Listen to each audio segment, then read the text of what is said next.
तत्सम पाठशाला में एसपी शास्त्री आप सभी का स्वागत करते हैं। आज हिंदी व्याकरण से संबंधित क्रिया के विषय में विस्तृत जानकारी हम लेकर उपस्थित हुए हैं। आज हम सब भेद, परिभाषा और उसकी पहचान अच्छी तरीके से जानेंगे। चलिए, यदि आपने मेरे चैनल को सब्सक्राइब नहीं किया तो सब्सक्राइब अवश्य करें और दोस्तों के साथ शेयर जरूर करें। चलिए, क्रिया की सामान्य परिभाषा। जिस शब्द से किसी काम का करना या होना समझा जाए उसे क्रिया कहते हैं। बस करना या होना समझा जाए, जैसे पढ़ना, लिखना, हंसना, खेलना, खाना, कूदना, जिसमें ना लगा हो, जान लीजिए वह क्रिया है। अब एक चीज यहाँ जान लीजिए, धातु क्रिया संबंधित ही है। धातु क्रिया के मूल रूप को धातु कहते हैं। जैसे पढ़ना में पढ़, खाना में खा, चलना में चल, हंसना ना हटा दीजिए धातु हो जाएगा, रोना में रो तो ये धातु हो जाएगा। अब देखिए, रचना या कर्म के आधार पर क्रिया के दो भेद, एक अकर्मक क्रिया और दूसरा सकर्मक क्रिया। अकर्मक क्रिया जिस क्रिया के साथ कर्म न हो, कर्म रहित क्रिया को अकर्मक कहते हैं। कर्म रहित जिसमें कर्म नहीं।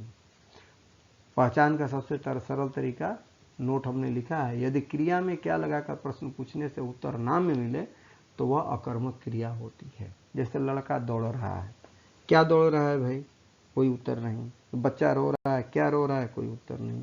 पिताजी सो रहे हैं, क्या सो रहे हैं, कोई उत्तर नहीं। जब कोई उत्तर नहीं तो सीधे जानिए अकर्मक। दूसरा देखिए, सकर्मक क्रिया जिस क्रिया के साथ कर्म हो उसे सकर्मक क्रिया यानी कर्म सहित। पहचान का सबसे सरल तरीका, यदि क्या लगाकर प्रश्न पूछते हैं और उत्तर हाँ में मिलता है तो उसे सकर्मक क्रिया कहते हैं। जैसे राम आम खाता है, क्या लगाकर प्रश्न क्या खाता है भाई, तो आम, तो उत्तर मिल गया, सकर्मक। सीता पुस्तक पढ़ती है, क्या पढ़ती है, पुस्तक पढ़ती है, तो ये सकर्मक हो गया। अकर्मक समझ गए। अब सकर्मक क्रिया के दो भेद होते हैं, एक कर्मक क्रिया और एक द्विकर्मक क्रिया। जिसमें एक कर्म हो वह एक कर्मक क्रिया, और जिस क्रिया के साथ दो कर्म हो यानी दो कर्म वाली क्रिया को द्विकर्मक क्रिया कहते हैं। जिस क्रिया में दो कर्म हो उसे द्विकर्मक क्रिया कहते हैं। एक कर्मक क्रिया जिस क्रिया के साथ एक कर्म हो। श्यामा पत्र लिखती है तो एक कर्म है, पत्र को लिखती है। और द्विकर्मक क्रिया का उदाहरण है, गुरु शिष्य को वेद पढ़ाते हैं, छूट गया है वेद, गुरु शिष्य को वेद पढ़ाते हैं, तो दो कर्म इसमें हो गया, वेद और शिष्य। यहाँ वेद छूट गया है, गुरु शिष्य को वेद पढ़ाते हैं। पिता पुत्र को पुस्तक लाते हैं, तो यहाँ पर भी दो कर्म है। तो जहाँ दो कर्म हो वह द्विकर्मक क्रिया कहलाती है। ठीक है, चलिए आगे बढ़ते हैं। उदाहरण यहाँ लिखने में थोड़ी सी गलती हुई है, पेन मिस्टेक हो जाता है कभी कभी। गुरु शिष्य को वेद पढ़ाते हैं, तो वेद भी कर्म है और शिष्य भी कर्म है। ठीक है, तो यह द्विकर्मक हो गया। अब आज ये सहायक क्रिया यानी मुख्य क्रिया के अर्थ को स्पष्ट करने में और पूरा करने में जो सहायक हो उसे सहायक क्रिया कहते हैं। एक वर्तमानकालिक सहायक क्रिया और एक भूतकालिक सहायक क्रिया। वर्तमानकालिक में हो गया है, हूँ, हो। भूतकालिक सहायक क्रिया में था, थे, थी, तो ये सहायक क्रिया हुई। अब आगे चलते हैं। संरचना के दृष्टिकोण से क्रिया के भेद। पहला, प्रेरणार्थक क्रिया। जब कर्ता स्वयं कार्य न करके दूसरे को करने के लिए प्रेरित करे उसे प्रेरणार्थक क्रिया कहते हैं। जैसे सोहन मोहन से पत्र लिखवाता है, तो यहाँ पर लिखवाना जो है प्रेरणार्थक क्रिया है। स्वयं काम नहीं कर रहा है, दूसरे से करवाता है।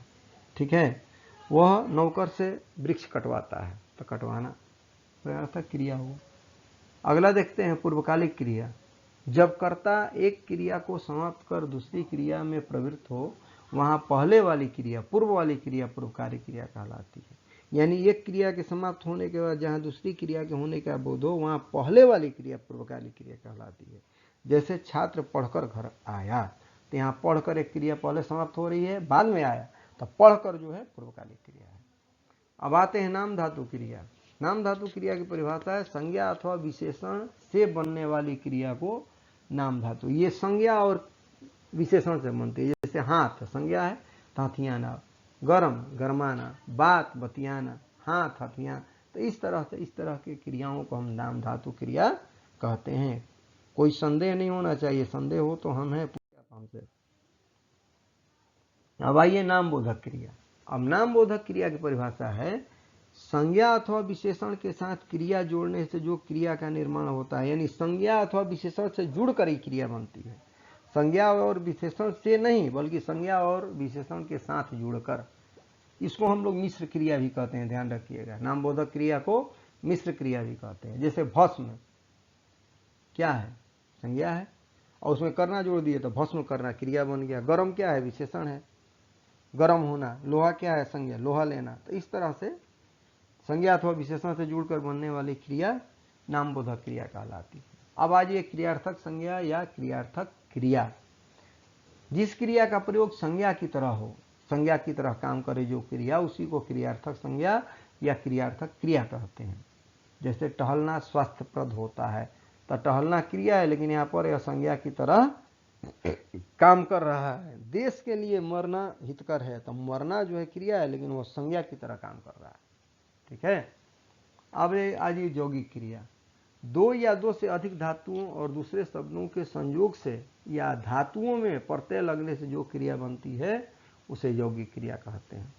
यानी एक ही धातु से जहां दो क्रिया बनती है, इसको हम लोग व्युत्पन्न क्रिया भी कहते हैं, ध्यान रखिएगा।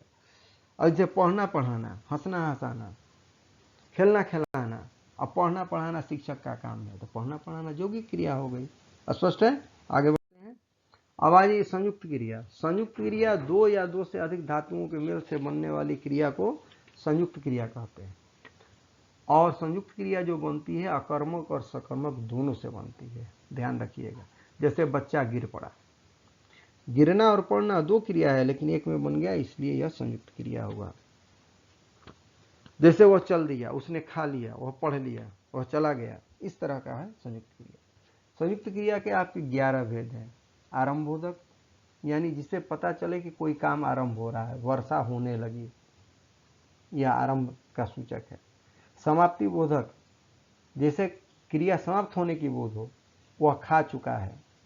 अवकाश बोधक, अब जिसे मान लीजिए लगे कि चलिए कुछ थोड़ा सा हमको समय मिला, वह मुश्किल से लिख पाया, मैंने बहुत ही इस तरह का प्रयोग। अनुमति बोधक, मुझे जाने दो, मुझे लिखने दो, मुझे पढ़ने दो, इस तरह का बात। नित्यता बोधक, जो कि नित्यता का स्वरूप, यानी सत्यता का स्वरूप, हवा चल रही है बता रहा हूं, इस तरह के वाक्य। आवश्यकता बोधक, तुम्हें यह काम करना चाहिए, तुम्हें अब शीघ्र जाना चाहिए, तो इस तरह के वाक्य। निश्चय बोधक, जिससे निश्चितता का बोध, अरे अब तो बैठ जाओ, लो पढ़ लो, लो खा लो, इस तरह के वाक्य।